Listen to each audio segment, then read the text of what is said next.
gitu kan, Betul. insya Allah kita yakini bahwa itu sudah memenuhi dari syariah Islam ya Pak Ustaz. Insya Allah. Iya. Insya Allah. Jadi Baik. secara Nah, legalitasnya aman. Ya. Nanti kalau baik ada Pak Ustaz. masalah, Dewan Syariah yang bertanggung jawab. Ya. Baik Pak Ustaz. Mungkin ini ada pertanyaan lagi Pak Ustaz dari Bapak atau Ibu SYL. Nah ini sebenarnya melanjutkan Pak tadi. Bagaimana dengan anak saya yang bekerja di bank konvensional atau bukan syariah? Apakah harus disuruh berhenti karena bank adalah riba? Ya, tadi hadis Rasul SAW sangat jelas, Allah melaknat pemakannya, penulisnya, pencatatnya, dan lain sebagainya. Namun begini, karena ini adalah kontemporer. Kalau dahulu kan pribadi, individu, orang utang kan individu. Kalau sekarang kan memang institusi dan kelembagaan. Maka ada fatwa kontemporer yang sudah disusun oleh para ulama kita. Ada fatwa kontemporer termasuk tentang perbankan. Bahwa jika itu merupakan sesuatu yang dapat dijalankan dan tidak merugikan dirinya, keluarganya, dan tidak ya menutup pintu rizkinya, maka tentu akan lebih baik dia tinggalkan dan hindari dan mencari yang lebih syariat. Namun jika itu satu-satunya di tempatnya, tidak ada lagi ya untuk ia bekerja, hanya itu. Kalau dia keluar anaknya tidak makan, kalau dia keluar anaknya membahayakan, maka masih ada toleransi. Toleransinya adalah dia mencari opsi yang lain. Tapi sepanjang belum dapatkan opsi, bukan kemudian lanjutkan, tapi mencari opsi yang lain. Selama belum mendapatkan opsi itu, pilihan yang lain, maka ia menjaga diri agar kemudian ia dapat ya jauh dari atau dihindarkan dari riba. Jadi sarannya silakan keadaan itu yang menentukan. Kalau memang ia ya mampu, insya Allah keluarganya juga keluarga yang mampu, tidak terganggu gitu ya kehidupan pribadi dan keluarganya kalau ia stop dari pekerjaan itu, dan insya Allah ada pekerjaan lagi yang Allah siapkan yang lebih berkah, maka alangkah baiknya ia berpindah ke tempat yang insya Allah jauh lebih berkah. Wallahu a'lam. Terima kasih Pak Ustadz.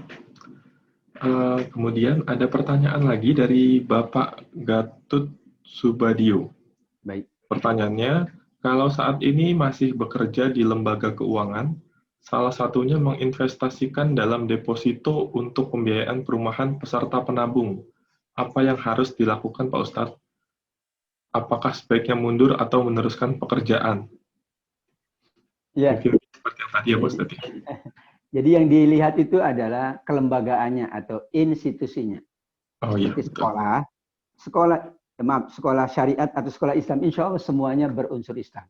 Kalau ada yang tidak Islamik, yang dipertanyakan adalah gurunya, penanggung jawabnya, kepala sekolahnya. Karena dia sudah melabel dirinya sebagai sekolah Islam.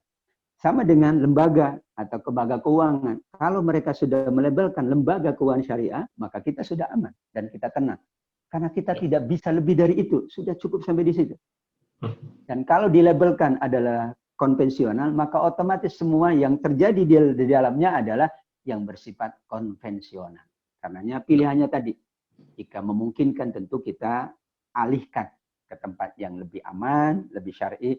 Namun tadi ada kemungkinan-kemungkinan, ya seperti di wilayah yang sulit jangkauannya, masih sulit, ya jauh, ya bahkan tadi mungkin ada pegawai yang memang notabene ya harus berinteraksi dengan itu, maka ketika masih berinteraksi cuma satu pilihannya, ya yaitu hal yang sifatnya ribawi tambahan ia tidak ambil, dia ambil hanya pokoknya saja, ini darurat, atau dia ambil karena kan yakin di kertas di buku laporan itu laporan saya juga tahu ya itu ada tulisan ya itu apa namanya tambahan atau apa ya. Nah, itu tambahannya jangan diambil. Misalnya saya hanya dapat 5 juta, ya udah 5 juta. Yang lebihnya itu kalaupun diambil itu digunakan untuk prasarana umum.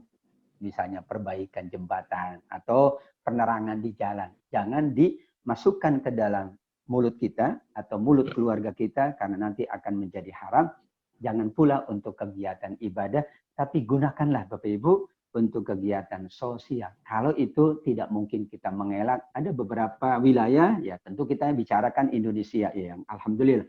Tapi teman-teman saudara kita di tempat lain, nanti mungkin ada edukasi dari Inggris tadi, Ya mudah-mudahan ada pencerahan pula bagaimana yang mereka lakukan di sana yang notabene wallahu a'lam.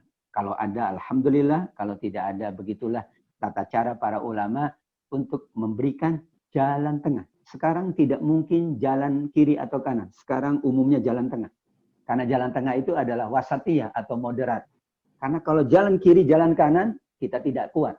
Jalan kiri nggak kuat, terlalu kanan nggak kuat. Yang paling baik adalah insya Allah jalan tengah. Karena ini bukan persoalan individu, tapi sudah melekat padanya yang bersifat global atau makro. Wallahu a'lam. Masih ada Pak Hendra? Tadi ada yang raise hand kayaknya. Coba Pak kita lihat. Oh iya, ada Bapak atau Ibu AMDK Al Jambi. Boleh kita kasih kesempatan dulu ya Pak ya? Silakan. Ya, Pak ya. Sama Pak Asril satu lagi Pak. Nah, mungkin mana tadi? Wah. Ini silakan Bapak AMDK Al Jambi. Assalamualaikum warahmatullahi wabarakatuh. Waalaikumsalam warahmatullahi wabarakatuh. Dari Jambi Pak Assalamualaikum ya? Ustaz. Waalaikumsalam. Dari Jambi ini? Iya Ustaz. Barakallah. Ya lahirnya di Jambi Ustaz. Oh gitu, makanya Al Jambi. Iya silakan. Jambi itu jangan antum menolak Bank Islam. Masya Allah, kirain nama daerah tadi makanya. Silakan. Iya Ustaz. Pak. Ustaz, Masya Allah antum menyampaikan luar biasa dan ini saya senang sekali ya mendengarkannya. Pembahasan Al-Baqarah ini ya, penjelasan-penjelasan dan antum mengambil jalan tengah. Namun posisi ini di kondisi saat ini mungkin yang menyebabkan banyak orang yang belum langsung hijrah Ustaz. Setelah dapat ilmu, masih ambil jalan tengah aja deh gitu. Padahal ana sepakat sekali ketika di daerah-daerah yang belum ada bank syariah. Betul. Tapi kalau kita di provinsi, hampir seluruh Indonesia, karena udah alhamdulillah udah lihat, hampir di setiap kota kita sudah ada bank syariah. Nah, ana berharap di sini tidak ada jalan tengah, karena para ulama kita itu sudah berdarah-darah untuk membangun, menciptakan adanya bank syariah, dan itu sudah dikuatkan oleh undang-undang, fatwa ulama, keputusan Menteri Keuangan, bahwa kalau dia seorang Muslim pilihannya boleh bank syariah. Jadi bank syariah itu tetap NKRI. Ya, betul. Jadi kalau orang NKRI itu adalah Negara Kesatuan Republik Indonesia, tapi NKRI ini adalah ninggalin konvensional, ridho ilahi. Subhanallah, alhamdulillah. Nah, Ana berharap Ustaz seperti tadi mungkin coba yang seperti tadi zakat. Ana melihat ini ada dua kondisi Ustaz. Ada yang itu adalah posisi zakat ini itu bagian daripada sedekah zakat. Mungkin tolong Ana diingatkan, karena sedekah itu ada yang wajib, ada yang sunnah. Yang wajib itu adalah zakat, yang sunnah itu tadi infak sama sedekah, senyuman gitu kan. Nah ini Ana mohon tadi harapan kita, ada sebagian mengatakan kalau dari hasil dari konvensional, nggak perlu kita zakat, karena dia sudah riba, sudah haram gitu. Nah itu ada yang sampai seperti itu. Nah saya berharap ini mungkin bisa memberikan masukan kepada para jemaah juga, kepada kaum muslimin. Memang harusnya kita sebagai seorang muslim sudah ada banknya loh. Bank yang berprinsip syariah Islam. Hatta belum sempurna, kita sama-sama ada ustadz kan, ada Dewan Syariah tadi yang mungkin bisa mengkritisi. Tapi sudah kita tidak punya lagi rekening di tempat riba. Karena riba itu betul-betul rayuan iblis berujung azab. Nah, sampai saat ini azabnya yang kita rasakan. Terus kita bermasalah di bangsa ini. Mungkin itu Ustaz, karena apa? Ketika kita masih punya rekening di bank konven, itu kita membesarkan riba. Walaupun kita tidak ambil gitu Ustaz. Karena itulah yang membesarkan riba. Mungkin itu masukan Ustaz atau mohon pencerahan. Terima kasih banyak. Barakallah ya, luar biasa ini. Ya, di belakangnya aja sudah kelihatan. Kita manut ke fatwa ulama, Bapak Ibu. Kita manut ke fatwa ulama, bukan fatwa individu Ustaz. Tadi kan karena ada keadaan yang memang dialami oleh seseorang. Tapi kalau kita di kota besar seperti Jakarta, alhamdulillah kiri dan kanan, kita juga alhamdulillah secara kemakmuran dan sebagainya itu alhamdulillah, maka tidak ada pilihan lain. Tadi secara undang-undang sudah jelas tadi sampaikan juga BI juga ada Direktorat Perbankan Syariah. Kemudian juga secara ini bahkan Pak Wapres amat sangat ya dulu ketika di MUI kan betul-betul beliaulah yang menyiapkan bahkan menggalakkan dan lain sebagainya. Tapi tetap karena ada fatwa dari MUI ya maksudnya fatwa dari para ulama itulah yang kita anut. Yang kita anut adalah fatwa ulama ya, yaitu kelompok orang-orang alim, orang-orang pakar di bidangnya. Dan kita sudah yakin dan aman. Kalau ada sesuatu ya mereka yang bertanggung jawab kan begitu misalnya. Karena ada yang nanya apakah bank syariah otomatis syariah. Kita katakan yang bertanggung jawab itu adalah mereka. Namun kita sudah diatur baik secara syariat Al-Qur'an dan Sunnah dan diatur secara undang-undang untuk kita tadi meningkatkan terus ya dengan keadaan perbankan syariah atau kelembagaan keuangan syariah. Wallahu alam. Jazakallah khair. Ini luar biasa ya tentang pegiat untuk kita tidak hanya berjuang di di ibadah, berjuang di yang lain, tapi insya Allah kita tetap berjuang di ekonomi syariah agar keberkahan akan senantiasa bersama kita semuanya. Alhamdulillah. Memang ayatnya tadi atau ayat 60 innamas shadaqatu. Bahasanya adalah sungguh sedekah itu untuk fakir, untuk miskin dan seterusnya 8 asnaf. Wa fi sabilillah wa ibnas sabil. Namun kata sedekah di dalam Al-Quran itu maknanya memang dua. Bisa maknanya zakat, bisa maknanya sodako itu sendiri. Namun karena istilah kita, kalau sedekah itu adalah yang sunnah, zakat itu yang wajib, khawatir. Kalau orang niatnya sodako, bukan masalah Al-Quran. Kalau dia ngerti Al-Quran, paham. Tapi kalau dia, saya sedekah Pak Ustadz, nah niatnya bukan zakat. Karena sudah menjadi istilah kita, ya sedekah yaitu yang sunnah itu. Makanya ziz kan. Zakat, infak, sodakoh. Zakat yang wajib itu tidak boleh digugurkan. Baru infak, sodakoh, lihat keadaan. Sehingga nawa itu seseorang disesuaikan dengan keadaan sekarang. Kalau saya sedekah ya 2,5%. Kalau dia menggunakan terminologi atau 60 benar. Tapi khawatir saya, dia tidak paham ayat itu. Akhirnya yang sunnah dia jalankan, malah yang wajib dia tidak lakukan. Sama dengan ini Pak, kalau saya sering mengandaikan, sholat Idul Fitri. Itu sholat Idul Fitri hebat, sholat 5 waktu enggak. Nah itu jangan sampai terjadi gitu. Kan ada ya. Jadi kalau Idul Fitri kenapa penuh? Padahal Idul Fitri itu sepakat para ulama hukumnya sunnah muakkadah. Yang 5 waktu wajib. Nah jangan sampai kemudian istilah itu muncul gitu ya. Sehingga yang sunnah dia jalankan, yang wajib tidak. Kita jalankan yang wajib dulu. Barulah kemudian ingin menambah silakan dengan yang sunnah-sunnah. Wallahu alam. Terima kasih Pak AMDK. Ini apa ini namanya? Amalnya mengajak ditutup konvensional, Ustaz. Subhanallah. Ya Allah. Barakallahu fiik. Jazakallah khair. Baik begitu silakan. Wallahu alam bisawab. Insyaallah. Nah. Baik, terima kasih Pak atas pertanyaannya. Iya. Mungkin satu lagi Pak Ustadz, ada yang raise hand, Pak Asril Pak Ustadz. Silakan Pak Asril. Silakan Pak Asril. Assalamualaikum Pak B. Waalaikumsalam warahmatullahi wabarakatuh. Pak Asril, silakan. Halo Pak, bisa dengar Pak? Dengar Pak, alhamdulillah. Dengar ya.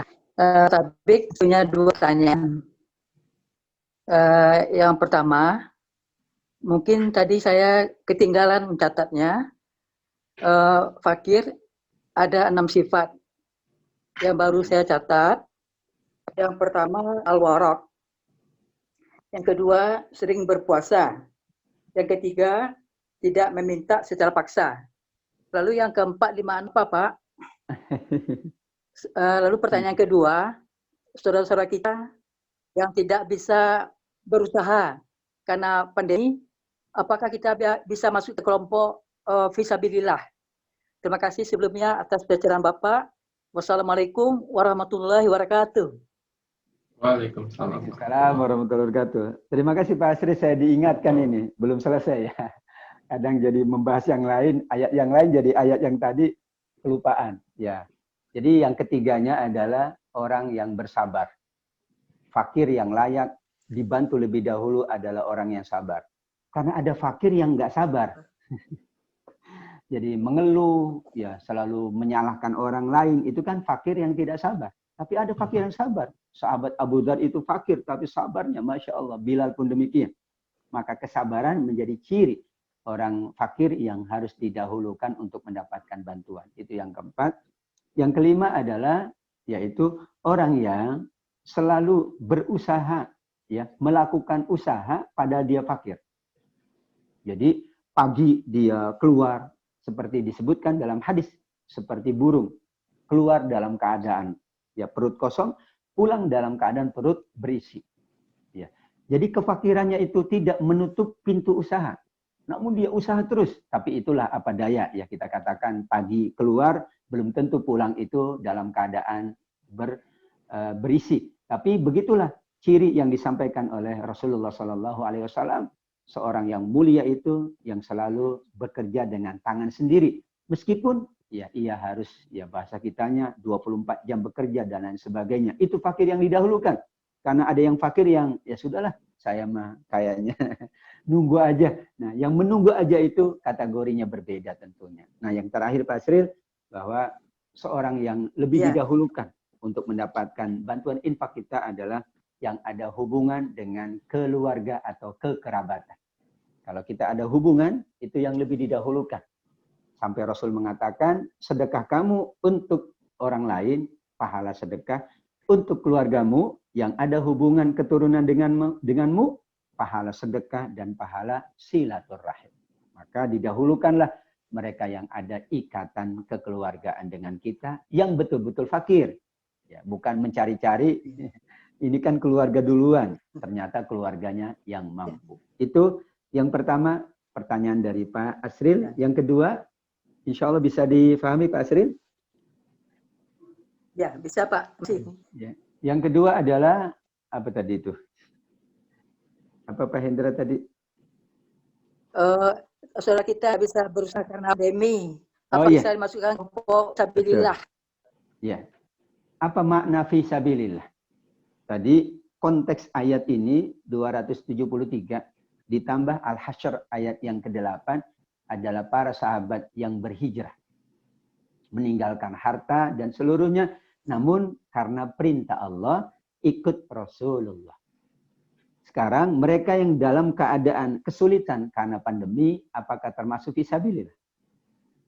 Pertama, kalau sebelumnya adalah fisabilillah, maka dia fisabilillah. Sebelum terdampak pandemi ini, memang dia tugasnya fisabilillah, Pak. Misalnya dia tugasnya memang menjaga, dia tugasnya berdakwah, dia tugasnya menjaga santri, menjaga. Maka sebelum COVID dia memang fisabilillah, setelah COVID pun tetap dikategorikan fisabilillah. Jadi dilihatnya sebelum fisabilillah, sebelum COVID, apakah yang dijalankan itu kategorinya fisabilillah dalam makna yang umum. Misalnya dia memang ya bertugas dakwah, tapi kan banyak yang tutup dalam tanda kutip.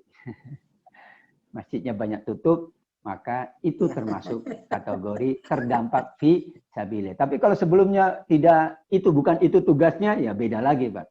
Ya, tugasnya memang dia cuma mancing doang gitu. Ternyata mancing nggak boleh, terdampak, yaitu tugasnya adalah fisabili mancing. Gitu. Jadi dilihat sebelum COVID-nya. Yang kedua adalah tidak harus dilihat sebelumnya, tapi ketika dia memang kemudian beralih, kemudian dia banyak menjalankan tugas-tugas kemanusiaan dalam tanda kutip, tugas-tugas dakwah, tugas-tugas fisabilillah, maka layak dia termasuk fisabilillah. Dia komitmennya tinggi. Ya, dia misalnya dia punya tugas tapi tugasnya sudah purna, maka dia mendedikasikan dirinya. Ya Allah, hamba dedikasikan untuk kepentingan masjid, untuk kepentingan dakwah, untuk kepentingan fisabilillah. Maka orang seperti itu kan memang sudah tidak ada pemasukan. Ya, karena dia sudah mendedikasikan dirinya 24 jam saya untuk pejuang subuh. Saya 24 jam untuk berdakwah. Misalnya, ya, kalau dia tidak mampu, bahkan tadi fakir. Ya, kalau dia tidak mampu, maka dia termasuk yang layak mendapatkan fisabilillah. Bahkan bagus untuk kita perkuat supaya dia tetap ya dapat menjalankan dakwahnya, dapat menjalankan tugas mulianya, ya, mengelola, memanage kebaikan-kebaikan, ya mengatur dan lain sebagainya. Bahkan orang yang mengelola zakat saja dapat yang mustahik, yaitu amil. Karena dia termasuk yang mengusahakan agar zakat itu amanah, agar yang mendapatkannya adalah yang berhak dan tidak diselewengkan, maka dia termasuk amil dan mendapatkan dana zakat. Apalagi tadi fisabilillah yang betul-betul dia sudah tidak memiliki apa-apa, namun dia komitmen, saya setelah pensiun ini ingin mengabdi pada masjid, mengabdi pada dakwah, pada kebaikan. Insya Allah fisabilillah, mengabdi pada pejuang subuh. Ya, tapi yang mampu, ya tetap.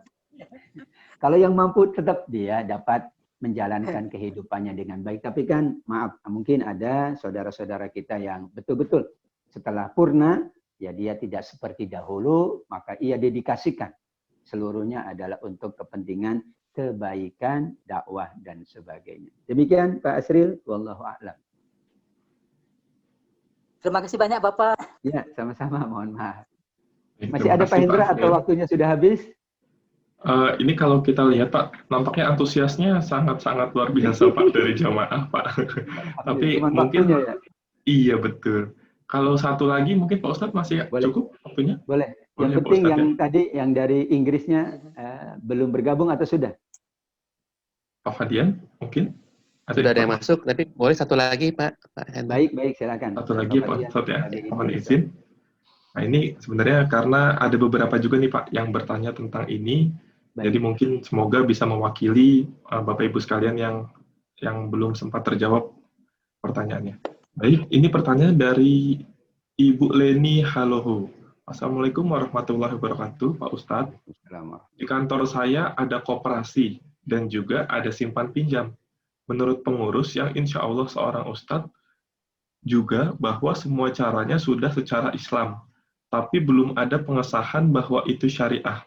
Bagaimana itu Pak Ustadz? Mohon jawabannya. Baik, terima kasih. Koperasi syariah Ada atau dua gimana hal. itu, Ustadz? Ada dua hal.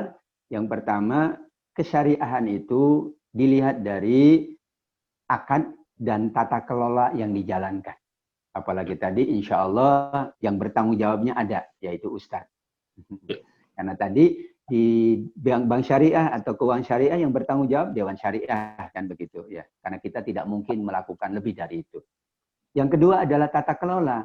Kalau tata kelola seluruhnya ya investasinya dan sebagainya kita tahu dia tidak berhubungan dengan yang ribawi, maka itu insya Allah tidak termasuk riba. Karena legalitas itu memang membutuhkan waktu. Ya, apalagi mungkin baru mulai kan tentu dia akan mendaftarkan ya terkendala dan lain sebagainya. Seperti juga dalam kita melakukan apapun ya. Legalitas itu kan yang kedua. Dahulu sebelum ada KUA itu ya nikah secara syariat sudah benar. Tapi karena sudah ada KUA, sudah ada catatan di hukum, maka harus tercatat. Tapi ketika orang melakukan tanpa dicatat, sesungguhnya sudah terjadilah sebuah pernikahan. Kekhawatirannya adalah timbul fitnah, itu tadi. Maka tadi yang kedua, kalau tata kelolanya, kalau kejujurannya, kalau seluruh uang yang berputar itu tidak digunakan untuk yang sifatnya diharamkan oleh Allah, maka insya Allah meskipun belum namanya, ya karena kadang-kadang ini persoalan nama ini penting. Sama dengan sekolah namanya biasa aja, tidak menunjukkan keislamannya, tapi selama tata kelolanya semuanya Islami, itu Islami. Maaf saudara-saudara kita nanti yang cerita dari Inggris kan sulit untuk menamakan misalnya dengan nama yang identik gitu ya. Sudah namanya umum, sekolah Nusantara, tapi di dalamnya semua tata kelolanya Islami, kita katakan insya Allah. Jadi ada dua persyaratan, pertama adalah pengelola dan lain sebagainya adalah seorang yang dapat menjalankan syariah dengan baik. Yang kedua adalah tata kelola dan seluruh yang berjalan, semuanya transaksinya itu terhindar dari riba. Maka insya Allah Bu, ini adalah langkah pertama. Yang berikutnya tentu kita ingin secara kelembagaan juga terdaftar. Dan kemudian ya kalau nama silakan boleh nama apapun ya. Karena kadang-kadang beberapa masyarakat ada kekhawatiran untuk menamakan dengan nama-nama yang identik. Saya pernah ke Manchester kemarin ya, 2020 akhir persis, 2019 akhir sebelum COVID. ya itu memang begitu juga. Ada persoalan-persoalan yang dimunculkan karena memang keadaan. Sehingga tentu ketika kita mendaftar, yaitu semuanya clear, dan biasanya diminta tentu ada pengawas syariah atau dewan syariahnya biasanya diminta. Karena tidak mungkin kita menjalankan roda ya ekonomi secara syariat kalau tidak ada yang mumpuni di bidang syariah. Maka diminta dewan pengawasnya. Koperasi diminta juga atau dewan syariahnya sehingga memastikan ya kan tidak mungkin dikontrol terus. Tapi kalau ada yang duduk di situ sebagai dewan pengawas, dewan syariah, maka insya Allah pertanggungan jawab akan dilimpahkan kepada para ulama, para ustadz yang menjadi dewan pengawas atau dewan syariahnya. Wallahu a'lam. Demikian Pak Hendra. Terima kasih Pak Ustadz atas penyampaian jawabannya. Bapak Ibu sekalian, telah sampailah kita di ujung dari kajian Ba'da Subuh pagi hari ini. Kepada Pak Ustadz, sekali lagi kami ucapkan terima kasih Pak yang sebanyak-banyaknya. Semoga insya Allah apa yang Bapak sampaikan pada pagi hari ini bisa semakin mempertebal iman dan takwa kita semua. Amin. Untuk Pak Ustadz dan keluarga, kami doakan juga semoga selalu diberikan kesehatan ya Pak. Amin ya Allah. Baik, Pak, sebelum kita tutup, mohon izin bisa dipimpin untuk doa penutupnya Pak Ustadz. Baik, Pak Hendra dan Bapak Ibu semuanya, para pengurus pejuang subuh, jamaah yang Allah muliakan, kita memohon kepada Allah. Semua ilmu yang kita dapatkan dari Allah di pagi hari ini adalah ilmu yang menambah amal kita, ilmu yang menambah pahala kita, dan insya Allah kita dapat mengamalkan ilmu Allah dengan sebaik-baiknya. Kita terhindar dari musibah, khususnya dari COVID-19 ini. Kita berharap Allah segera akhiri dan kita dapat menjalankan ibadah, silaturahim dengan lebih sempurna lagi. Amin ya rabbal alamin. Bismillahirrahmanirrahim. Alhamdulillahirabbil alamin. Hamdan yuafi ni'amahu wa yukafi'u mazidah. Ya Rabbana lakal hamdu kama yanbaghi li jalali wajhika wa 'azimi sultanik. Allahumma shalli wa sallim wa barik ala sayyidina Muhammad wa ala alihi wa ashabihi ajmain. Allahumma ighfir lana ya Allah wa liwalidina ya Rahman warhamhuma ya Rahim kama rabbayana shighara. Allahumma adfa'anna al-bala wal waba wal fitan wal mihan wal zalazil wal munkarat was-saw al-asqam. Allahumma shfina, Allahumma afina washfina. Anta syafi la shifaa illa shifauka shifaan la yughadiru saqaman. Ya Rabb, yang maha penyayang, yang maha pengasih. Ya Allah, ampuni kami semuanya, kedua orang tua kami, sahabat kami, keluarga kami semuanya ya Rabb. Dosa-dosa kami terdahulu dan dosa-dosa kami yang kami sengajakan atau tidak kami sengajakan. Berkahi majelis ini, berkahi harta kami, berkahi silaturahim kami ini ya Allah, berkahi keluarga kami ya Rabb. Jadikan kami hamba-hambamu yang bersyukur, hamba-hambamu yang bersabar, hamba-hambamu yang giat berinfak, hamba-hambamu yang selalu mampu membantu orang yang sangat membutuhkan. Ampuni dosa kami, jadikan kami hamba-hambamu yang layak mendapatkan surgamu dengan amal ibadah kami ya Allah. Jauhkan kami dari fitnah, dari bencana, dari bahaya, dari penyakit yang sangat membahayakan ini ya Rabbana. Sehatkan kami, afiahkan kami ya Allah. Dengan izin-Mu, Engkaulah zat yang maha menyembuhkan segala penyakit. Rabbana taqabbal minna, innaka antas samiul alim, wa tub alaina, innaka antat tawwabur rahim. Rabbana atina fid dunya hasanah, wa fil akhirati hasanah, wa qina azaban nar. Subhana rabbika rabbil izzati amma yasifun, wa salamun alal mursalin, walhamdulillahi rabbil alamin. Amin ya rabbal alamin. Terima kasih Pak Ustadz. Bapak Ibu sekalian, kami dari Panitia Pejuang Subuh Masjid Raya Pondok Indah mengucapkan terima kasih atas partisipasinya pada pagi hari ini. Semoga kita sama-sama bisa memetik hikmah dari apa yang telah disampaikan oleh Pak Ustadz.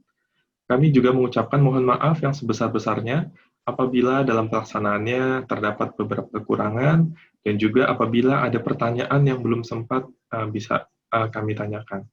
Baik, sebelum kita lanjut ke Inggris bersama dengan saudara-saudara kita di sana, mari kita tutup majelis Ba'da Subuh kita ini dengan sama-sama membaca doa kifaratul majelis. Subhanaka Allahumma wa bihamdika asyhadu an la ilaha illa anta astaghfiruka wa atubu ilaik. Wabillahi taufiq wal hidayah. Wassalamualaikum warahmatullahi wabarakatuh. Salam. Waalaikumsalam Terima warahmatullahi kasih wabarakatuh. Ustaz. Iya Pak Indra, Jazakallah khair, makasih. Ustaz. Bapak Dian, Terima kasih Pak barakallah. Ustaz. Pak Terima kasih, Adil, Ustaz. Pak Jono, semuanya nih tidak bisa saya sebutkan satu persatu. Terima kasih, Saya izin Ustaz. live ya Pak, izin Baik, live baik. Pak Agung, karena Ya. ini saya Ini lagi berempat. acara keluarga di luar. Baik, Ustaz. Sehat selalu, walafiat. Salam untuk teman-teman di Inggris Pak Agung ini. Siap. Ini Baik, udah baik, masuk. Ustaz. Terima Saya kasih. Pak, pamit. makasih banyak, Assalamualaikum Pak. warahmatullahi wabarakatuh. Ya, makasih banyak. Waalaikumsalam warahmatullahi wabarakatuh. Assalamualaikum.